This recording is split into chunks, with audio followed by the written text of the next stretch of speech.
Most business owners I meet tell me the same thing over and over. They're spending lots of money on marketing and there's nothing is happening. I'm not too sure what is not working, but I know for sure that I need to speak to a marketing expert who can dissect and help me understand what are the biggest myths that business owners are believing about marketing and the fact that they're losing money on marketing. So my guest today is Fran Bellingham, who runs a marketing agency that built its reputation on cutting through the noise and helping SaaS companies and small to medium-sized businesses to figure out what to measure, what to stop wasting money on, and how to use new tools like AI without losing humanity or losing that human touch. In this conversation, I want to get to practical with Fran about what are the 5 marketing myths costing you money right now, and how do you track success without drowning in vanity metrics?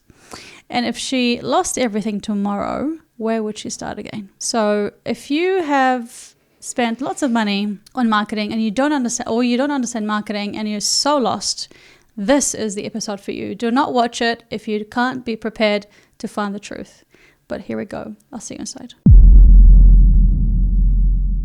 Fran, good to see you.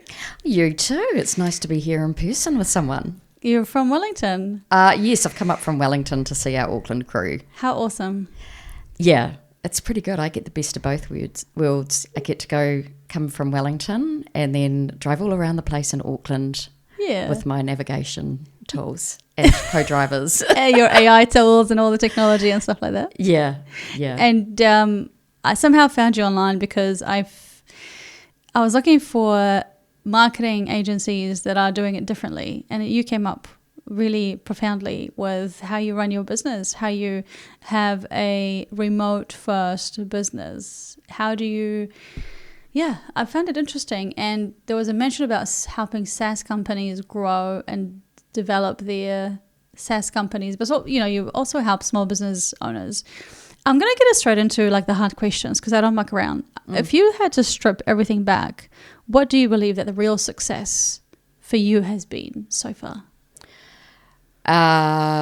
Just the focus, having a really good measure in my head of where we're heading. So a strategy and a plan, and it really doesn't, it's not a fluke. When, you're running an agency or any business, you have to work so hard, and it is worth it when you know where you want to be heading with it. Have you always known the strategy for your business, or have you felt like you were a bit on a boat being tossed around by the waves and you don't know what you're doing? I sort of, I have. I had that. There were things that I needed to do when I went into business, which I didn't actually realise I was going into business. I was leaving a really awesome role at TradeMe where I was working 4 days a week. Mm-hmm. And my husband and I just agreed that, and I had like a 6-month exit strategy, and my manager knew and everything, that I was going to go out on my own. And that was so that I could be open and free. And that is something that I say to myself in my head a lot. Is this making me feel open and free? Plus, I needed to replace my income. And the reason that I wanted to do all of that was to spend more time with my 2 daughters, to really make the most of the years where they don't think mum's cringe, and just get to know them really well and just be there when they need me, which is often after school. You're a business owner, you've got a business, you're wanting to grow it, you started and scale it. I'm going to ask you about that later. What story do you want your clients and your staff to tell about you when you're not in the room? About the business or about me? About you. I would really like them to say that I'm authentic and honest. And fabulous would be a third. Why these 3 words? Because that means that I am being authentic and honest. And I love those conversations because I get to work with the majority of people we work with own their business. So they have to earn every cent they're spending. And I would love it to have the respect from people like that, my fellow business people, and it gives me a buzz. So if they respected me and thought I was authentic and honest, that's great. And honesty honesty is often hard because sometimes it is, great idea. Let's have a think about that. And just really refocusing on each business success, measures of success. What does success look like? And how's marketing going to get them there? So often you have to be quite honest. Honesty, being authentic, and having a strategy, I suppose, is what you're saying. Mm-hmm. Why do you think it's difficult to be honest like you just said, it could be difficult to be honest? Well, I think, you've got your challenges. There's a way of delivery, and it's having that honest conversation about, well, I guess it always starts with me when I have a conversation before we start working with someone, and I sort of say, what does success look like for you? And you can tell pretty quickly whether they know fully what that is. So if it's a revenue growth metric, or it's generally that, to be honest. And then when we dig a little deeper, I'm like, okay, so what would tell you in 3 months after you've started marketing, what would success look like for you then? And how will you know if it's working? And then we start to get into the finer details. And sometimes it really takes, an honest conversation. It'll be, okay, your presence online isn't necessarily communicating to the audience who will help get you that success. And sometimes that's hard. They've developed a brand, they've created something, and they're at that point where they need to kick it in the guts, Trev, give it a good nudge. And sometimes that just takes a conversation around, have you thought about how you're presenting, and are you speaking to the right audiences, and not your peers in your industry, the people who are actually going to spend money with you and things. And then it can go also, in particular, when you think about SaaS. SaaS is great. AI is interesting with SaaS now, because SaaS is probably at risk in some respects. SaaS is using AI, and when used well in a SaaS product, it's awesome. And we use a lot of that in our day-to-day. But I have worked or spoken to SaaS founders, and the majority of the people I've spoken to over the years have been the developers of the product. So generally, I think the majority of them have solved a problem with their product, but it hasn't necessarily been like, they may have solved that problem 3 years ago and they're still plugging away at that product. And I see a lot of them not catering to the keep it super simple, user-friendly, didn't have to think sort of audience that they need to cater to. So sometimes it's really hard to have that conversation with a SaaS founder or designer or developer to say, you need to validate your product a bit more, or you need to really focus on that before you spend money marketing it. Because marketing isn't the silver bullet for something that might be, a pig in lipstick. And it really is important for them to step away out of their bubble, out of their shared office somewhere, or out of their own house, to go, I need to actually test this on people and see if this is solving their problem. And I'm not talking about their aunties and uncles and mums and dads and mates who they go fishing with or whatever. I'm talking about the people they feel that they have solved a problem for. So just for the people who don't know what SaaS is, it's software as a service? That's right, yeah. Yes. Or an attitude, which we sometimes have too. Oh, yeah. Yeah. But yeah, software as a service. So that's the big, you've created a software that solves a problem for people. I would love to get into that more. So what have you seen SaaS founders struggle with the most when it comes to coming to you? What, like someone listening now thinking, I have a SaaS business and I want to market it and I don't know where to start. What would be the first pieces of advice that you would give them to help them get on their way? Well, firstly, I definitely want to try the product.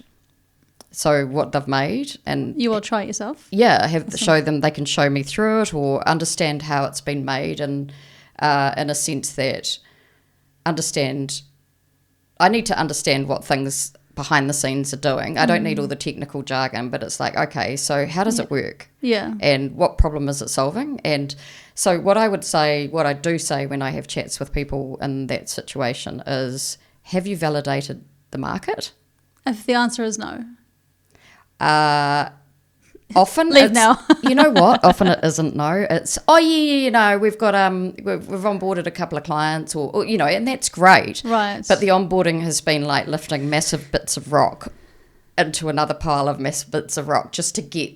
So it's really important for funding and investment in that, obviously, to have some big names or clients on board in that. But it's also like, have you validated the effort that it takes for someone even just to onboard into your product, that are they going to think that's worth the effort? So sometimes it's a product that you do need onboarding for, and that you implement and integrate into your business or all the tools that you're using. So validating isn't just having a couple of businesses using it. That to me is testing it. Validating is going out there and seeing if there's an opportunity to scale the product in terms of paid members, and are people prepared to pay to use the product, and are they prepared to stand behind that they are using your product? How many are we talking about here? Like how many do we need to have in order for us to say it's been validated? Well, it depends. If it's a product where it's an enterprise product for big corporates to buy and do all of that, that to me is a couple of big clients that have come on board who would say to you openly that it is solving their problem. And if it was a smaller product where you would like people to sign up to use it based on your website, order a demo or just look at a video and sign up, say like, for example, Monday.com or Leadsy or lots of software that we use, if it's designed for that sort of market, it is, okay, so how many people have signed up online to use it? And have you sold it? Has someone paid to buy it? And that is a key. That's so important. Like if you have a SaaS business or developing a SaaS business, it is so important to, like, before you even think about it, you actually have people who are willing to be paying for it. Yeah. But you don't really have a set number of people that you kind of need to have in order for them to just say this is validated. Well, I think I'd then go, have you validated it? Have you got paying users? And yes, if they do, it's like, great. So what are they paying to use the tool? Gotcha. And then how much are you keen to spend to get more of those sorts of people paying to use the tool? So if the subscriptions for these, say for it's a subscription product and it might be $50 a month to use it, it's like, how much of that are you prepared to put on the line to get more? So cost of acquisition is incredibly important when it comes to SaaS, or any small thing, like you buying a pair of socks. Do you want to spend $20 getting someone to buy a $10 pair of socks? If that makes, you see what I mean? It really is important in the beginning to have the pricing validated, and also the market. Like, we can help do little test campaigns out to see if people sign up to something and all of that. If we believe, or if we see that product's easy as to onboard and use, and we can do market research, we can do all of the online trends and search and all of those spaces to see that what people are looking for when it comes to that problem, to find a market we can test for them. But it really needs to be validated to a point where someone is prepared to pay for that product prior, because you'll just get disappointed. And money, you don't want to waste money at that stage. You need to spend your money on getting it really good. Quick one. My friends at AcademyEx know exactly how it feels. AI is moving fast and you're busy at work, it's hard to know what's worth your time, and you're feeling the pressure. That's why they created the Master of Technological Futures. It's a part-time project-based course built for professionals who don't want another course that is full of theory. It's for entrepreneurs driving change inside organizations, for entrepreneurs building their own thing, and mid-career leaders who want to stay relevant. One thing that you'll actually walk away with is a clear, practical action plan that you can put straight into your work. Plus, you'll get one-on-one advisor support and the backing of a cohort of leaders going through it with you. Why not check it out? The next intake starts 30th of October and applications are closing soon. Click the link in the description and apply today. Okay, back to the episode. Someone's listening, going, I'm thinking about starting a SaaS, or I have a SaaS, and want to do the process step by step. Like, I want to understand the validating. What would be the next steps that I can go through to be able to effectively understand if that's going to work or not, and market it, whether the product is going to work or not. What would be the steps after validating the product? So if you've got to the point where you've got people paying to use the product, and a lot of that is you going out doing the hustle. You're signing people up, you're getting in touch with people you think this could help, you're giving them free trials and all of that. You're getting people to use it, and you're getting feedback from those people, those businesses. Often we tend to be B2B for that space, but and you're getting feedback from them saying, actually, this is solving a problem, or they're giving you ideas on how to improve it. So that's not an overnight thing. When you've gone through that and you've got these people who are prepared to say that it's good and it's doing what they need it to do. Because how long does it usually take, that process? Well, it depends what the product is. Like, I've worked with companies who have done that for about a year, and they have gone out and they have been prepared to front their product.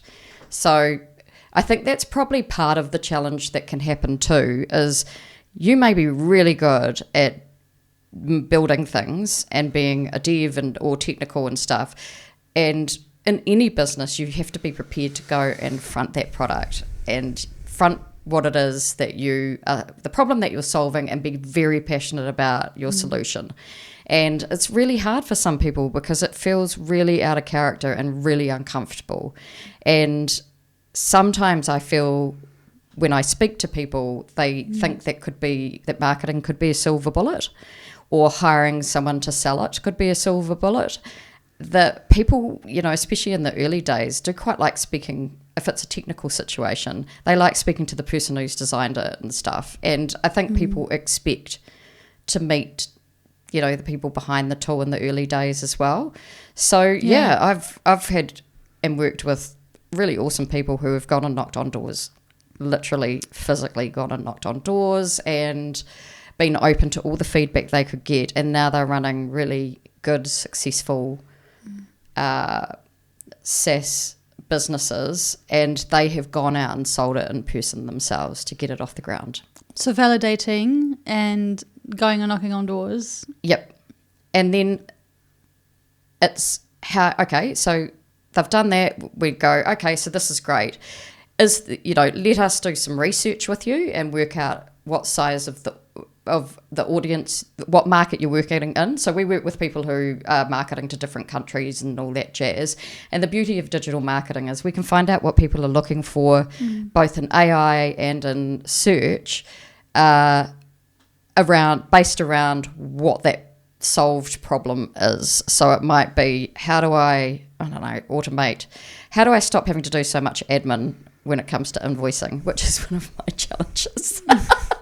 And it's like, okay, so business owner wants to stop doing that. We've developed a tool that fixes that. So where are they looking? What information are they looking for around that? And where are they? So we can find where people are who are doing things, create lookalike audiences, and then discuss and say, okay, well, this is the size of that audience that we reckon could exist in your market. How much are you prepared to invest to test that market? And so it's always a test, and so you go out small. You don't go in all guns blazing, spending tens of thousands of dollars as though you're the latest, big SaaS product that's been bought for millions and billions. You go out and you go, okay, let's seed it, test it, and just start to see where you might get some nibbles. It's a little bit like fishing, right? And you just kind of got to see what nibbles you get and what the conditions were when it happened. So we do a lot of that work with them and support them in terms of doing the tracking of everything. Everything has to be tracked. We have to see what return on investment, if anything, there is, what it costs to get that done, and also what happens once they onboard. If they do buy the product and they onboard, there has to be tracking that is able to be implemented. So you can say, hand on heart as a marketer, in 3 months, we agreed this is what success looks like. We met that, there you go. Or we didn't, here's what didn't work. And so sometimes it'll be they'll fall off, or they'll onboard and then not use it. So there's a huge process of the user journey going into an onboarding and using a product. So we'd also support them with that. It's like, okay, what happens when they sign up? And do you, is there a contact strategy, and how are you going to keep them using the tool, which is more important, I think, if you're going for investment than just if people will download an app or... When you're thinking about SaaS, and I'm talking about SaaS because that's an area of interest, and I feel like a lot of people are not going to be building SaaS businesses with the advent of AI allowing them to build it without having to have a tech person in the room, which is very exciting. So this is definitely an area of interest that I think our listeners are digging into. And if you are wanting to test the market for your SaaS tool, what sort of budget are you wanting to put into? What does testing look like? What does that mean? Where are you testing? Like all of that stuff. Yeah. So, well, the first question is, what sort of budget would you put into it? And then we get asked that a lot. And the way that we would work out a recommended budget is we do a lot of research online. So we talk about who you want to be doing the most business with, and then we go do the research on what channels are they using, where are they, and we can estimate what it could cost for you to acquire a visitor to your site, and then how many visitors would you need to potentially convert if that is a successful amount of visitors to convert. We'll use all the metrics that make sense and create a budget based on that. So I know back in the day when I started in advertising and marketing, it was like 10K, or there were newspaper ads and stuff like that. So it's very different now, whereas we can actually get a pretty accurate estimate of how much you'd need to invest to do that. And that is a big part of that validation piece, because if it's going to cost you $2,000 to get 5 downloads, and the downloads of $100 each or something, it's just all around what it costs you to get out there and get that share of voice against perhaps competitors who are doing the same thing, who may have bigger budgets and all of that.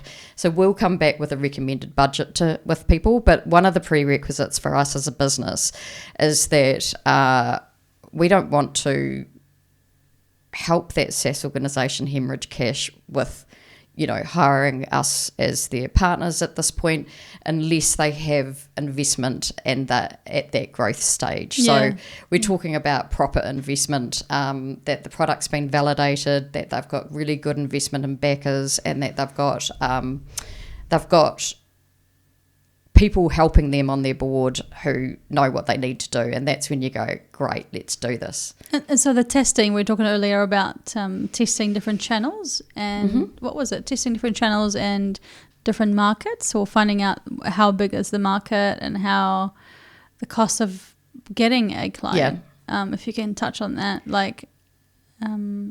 Yeah, well, AI is just making that so much more affordable as well. So I talked to someone recently who's got a SaaS, and they created their one in Mongolian, because Mongolia people wanted their product, and they've made serious cash there. And it's like, okay, there you go. There's a market.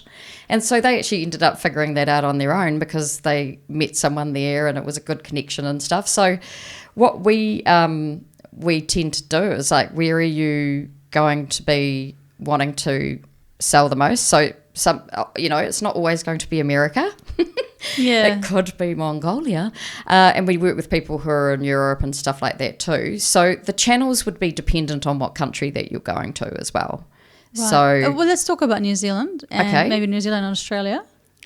Yeah, well, New Zealand and Australia are both really different. So in New Zealand, because our population is so small, that to get, especially if it's a B2B one, I mean, you've got the Zeros and all the fabulous, amazing game changers, and who have succeeded really well starting in New Zealand. But because there's a small market here, it really would depend on whether you'd even launch here necessarily, or you may validate here. Australia's right for picking if the economy's good, I think. So we do work with clients in Australia. And so that again would be what channels are working the best in Australia for them. And if it's B2B, LinkedIn's still pretty good it is good, but it's also quite expensive as a channel, and other channels would be search or AI. So we do a lot of, before we even spend money, we always make sure that any of our clients' websites are search engine optimized and AI optimized as well.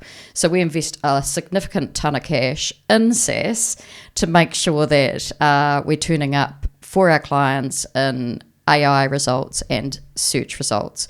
And then on top of that, we would then recommend, most likely, if it's something that it's a scalable product, that people are searching for that solution, we would then start to go, okay, what does search engine marketing, paid PMAX campaigns on Google, which has got heaps of AI in it as well, and they're really, really effective in search campaigns, and that's in that space. So you've got your social, you've got your search, and you've got your organic results from the website. Gosh, it sounds like a lot, isn't it? I love it. I do. Look, I tell you what, it does blow my hair back. I do like this stuff. And because it's what's really interesting about it, there's a real kind of effort that you have to put in. But when you see the numbers tick, and I'm very metrics driven, you get to go, yeah, bingo. Ring that bell. Yeah. Quick one. Mina here. Thank you for watching this episode. I appreciate you. Thank you for all your support. One thing that you can do for me is to please hit the subscribe button below. I promise you that if you hit subscribe, I'm going to work hard to make sure that my episodes are really good, that will get better and better. So, do we have a deal? Okay, back to the episode. And talking about the metrics, I want to get into that a little bit, but the tracking.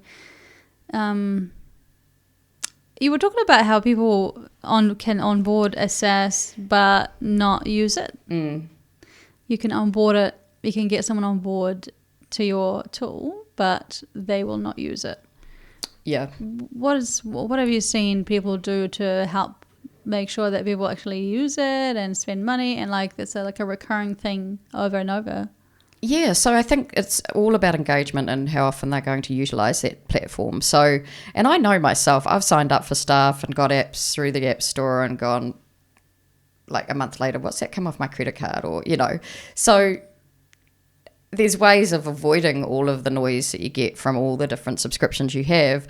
But if it's a B2B SaaS product and you've onboarded someone who's keen to give it a go for you at that testing stage and all of that, and they're not using it, it's not good. It's got to be there for a purpose. A vanity metric could potentially be how many people signed up, is pretty much a vanity metric if they're not actually using the tool.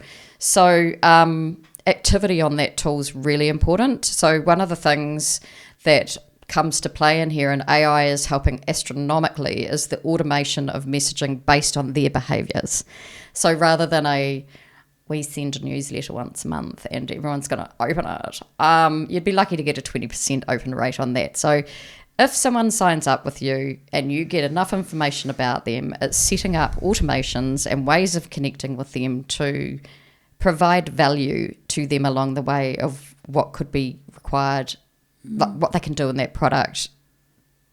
If it's a financial product, talk to them at the times that make the most sense to someone who's looking after finances in the business. It might be end of month or things like that. It's have alerts and stuff that add value to them, that don't just create more noise.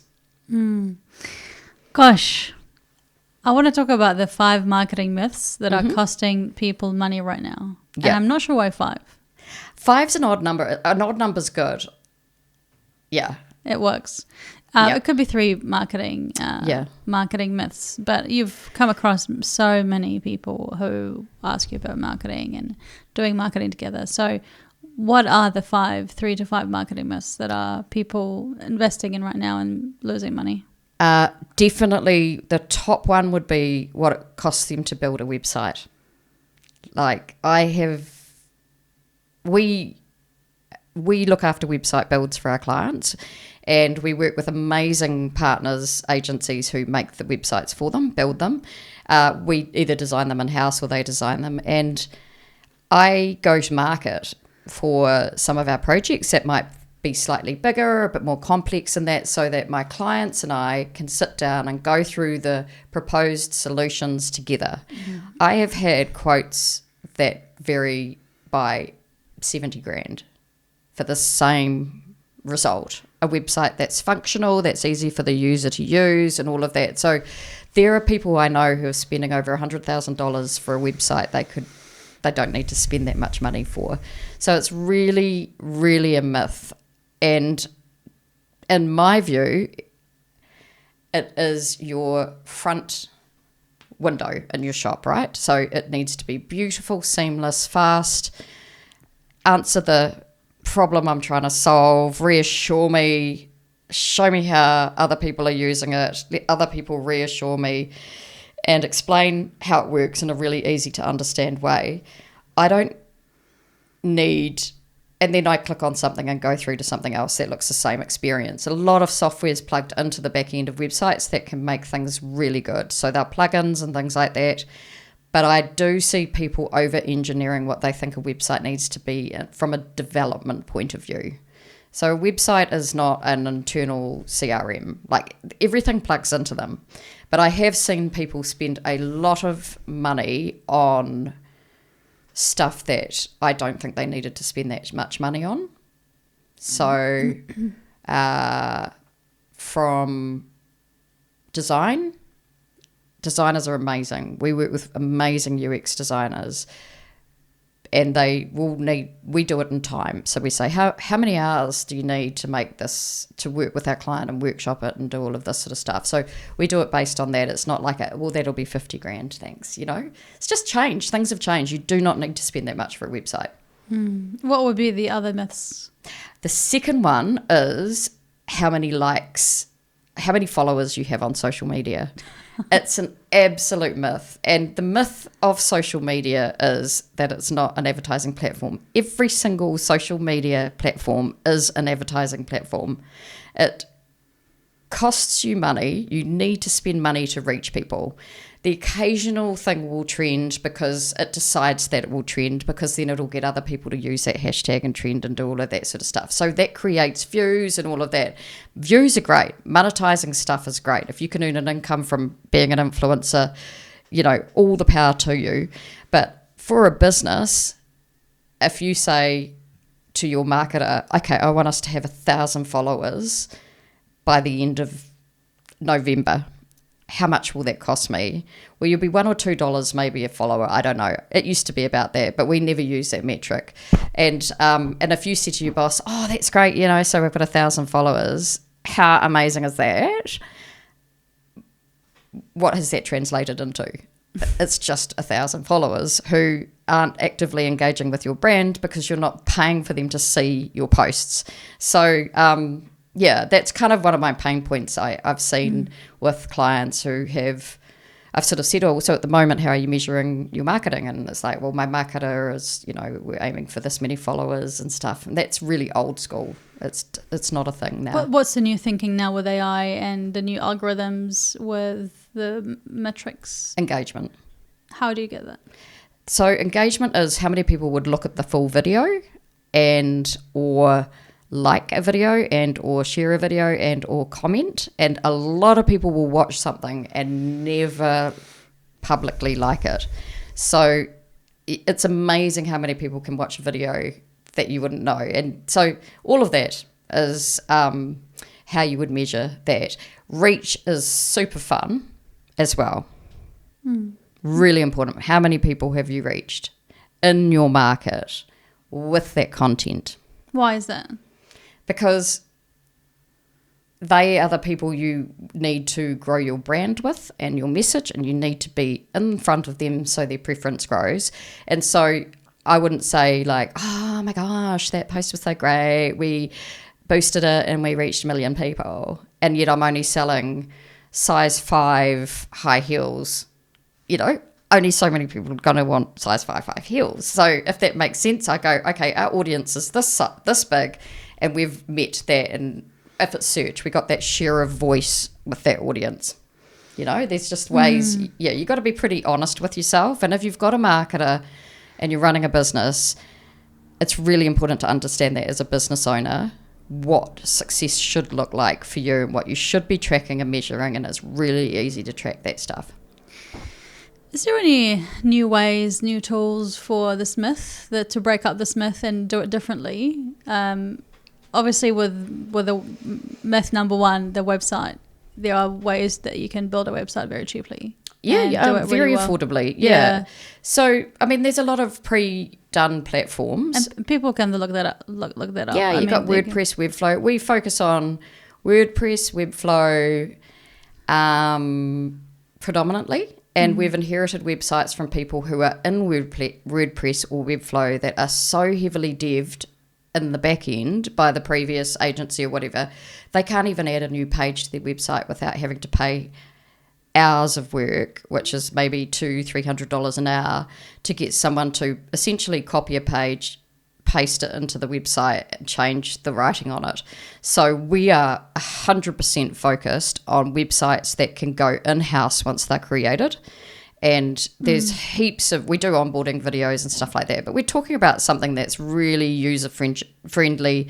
These platforms are massive. Like there's so many people use them.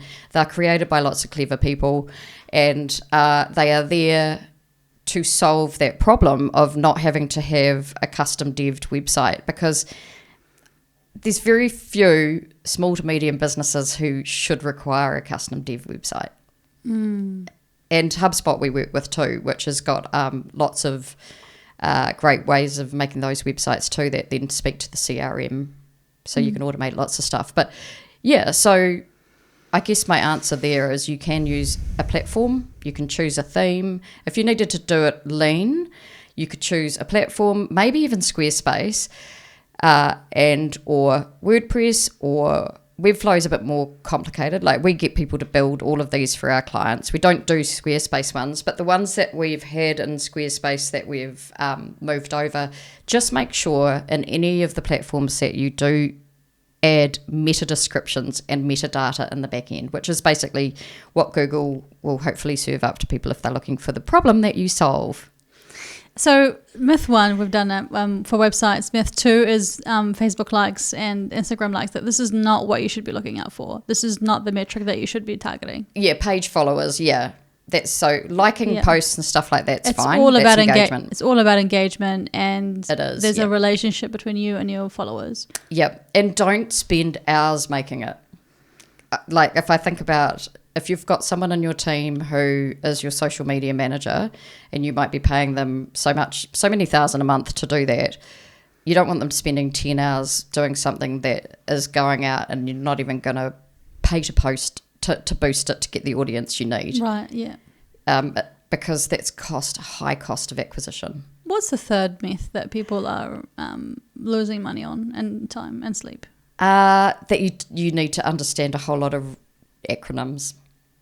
Really? Oh my gosh. And you find yourself doing it. It's like any industry you go into, right? And we get to work with heaps of people from different industries, and they've all got their own acronyms and stuff. So Google's great, which is, what does that mean? What does that mean? And stuff like that. So just keep it simple. Like, if you're working with an agency or you've got a marketer who speaks in acronyms, good on them, but just ask them, I'm sorry, what does that mean? And if you don't understand, I'm sorry, what does that mean? Again, because it's really important to understand what information they're giving to you. And, you wouldn't go to the doctor and them throw a whole lot of big words at you and go, oh, that's awesome, and leave going, I have no idea what this cream's for. It is important for you to know what they're talking about, and that you don't need to use them. I like to just simplify the heck out of conversations like that.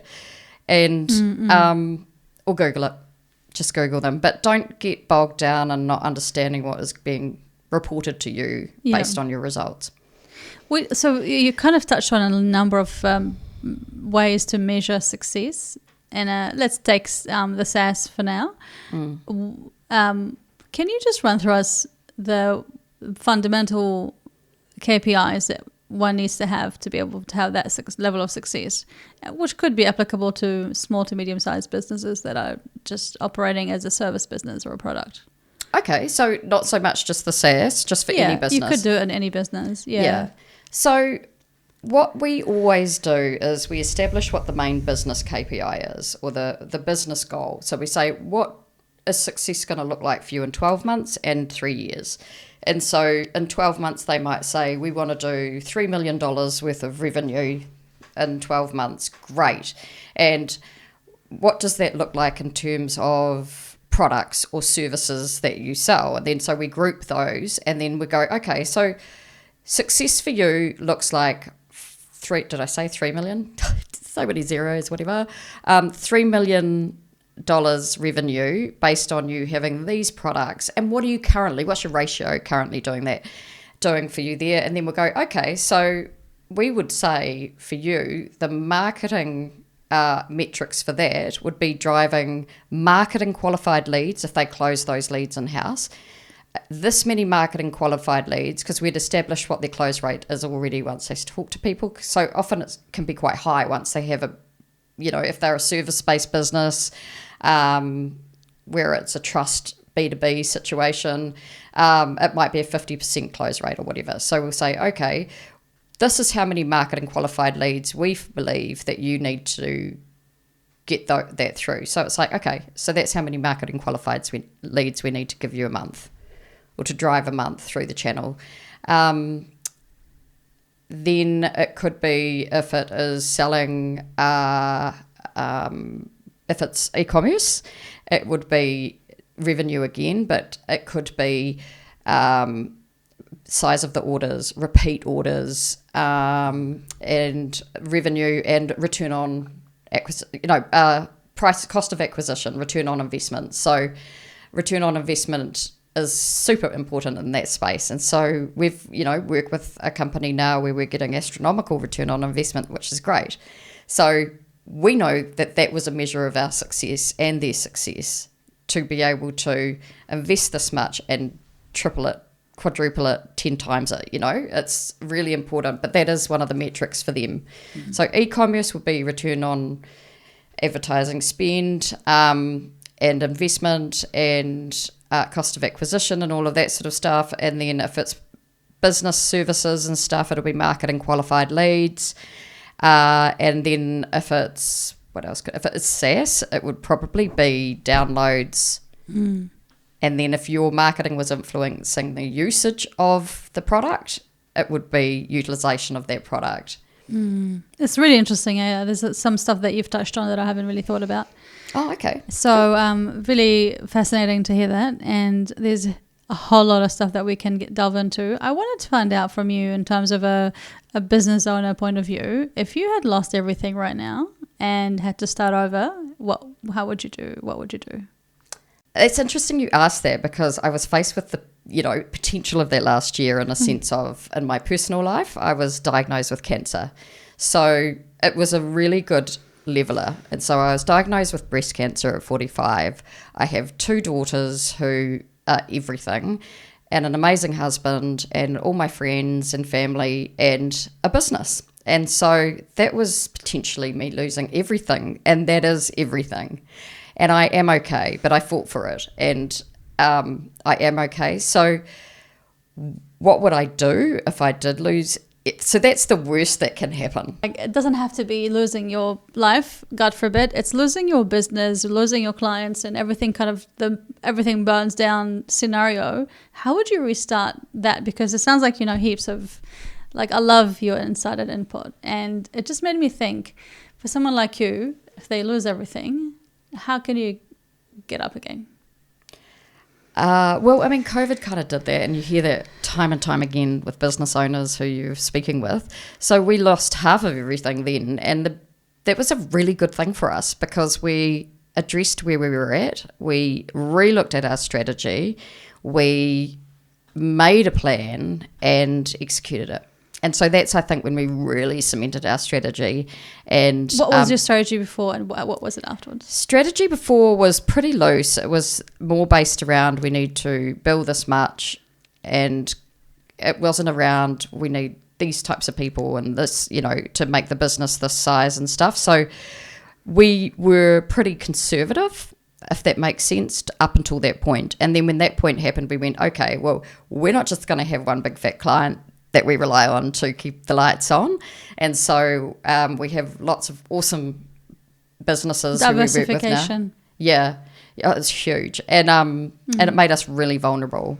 So, yeah, so we have a much bigger focus on working with the right businesses who are the right fit we're the right fit for them and they're the right fit for us. And that, so we've got heaps of really clear things that are tick boxes that need to happen on both sides when we meet with different businesses.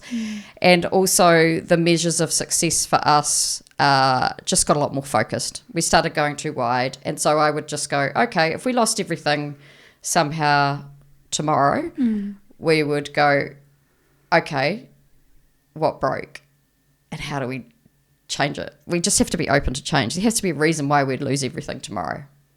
So we'd have to face that and look at what that was and then do it differently. And you were named finalist at the New Zealand Post Gold Awards recently. Oh, we were. Yeah. For the micro business or something. That was really cool to go to. Because Wellington has felt a little bit flat lately with, I don't know, public sector cuts and stuff like that. So living in Wellington, it was just amazing to go to a really well-run event at the embassy where lots of other business owners and business people were. We got to wear something a little bit sparkly and just see all these really great ideas and that are coming out of New Zealand, Wellington, and they're thriving. And so I don't feel like we hear enough about that. So that was such a cool awards ceremony to go to and see all the different people and realize people and connect with people. It was really good, and there was really good energy in the room, and people are pretty damn smart. Yeah, like they're doing some pretty good stuff, and they're very humble. There's heaps of good stuff happening in the world and in your local world as well. Yeah. Well, what advice have you been told that helped you get successful?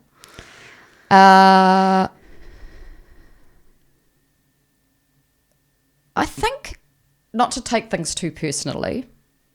Yeah, I used to be a lot more sensitive, but I think as I've become more mature and learn lessons in life and stuff like that, is business isn't really that personal. It is from a point of view, if someone says no, they don't need what it is that you're offering at that point, or they're going to use someone else or work with someone else. So if we get a no or a yes, I'm pleased because it's an outcome. So not to take things too personally. And I think the other key bit of advice I have got is just do what makes you happy and what you're passionate about. So, you can definitely want to be an entrepreneur. I get it. I know a lot of people who are and who want to be. Choose the thing you're passionate about, because that's the thing that will keep you going if it all went bust tomorrow. That's the reason you get into it. Yep. You have to be passionate about that thing. Fran, thank you so much for coming on the podcast. It's been a real pleasure. There's heaps of more that I wanted to ask, but it's already an hour. So thank you so much for having me. Yeah, you're welcome. Such a cool convo, and all the best to you. How can people find out about you if they want to? Well, we're online. If you search for us, we're virtual marketers. And if you want to have a call, you can book a call through our website. Yep. Cool. Awesome. I'll have a link in the description. Thank you. You're welcome. Thank you.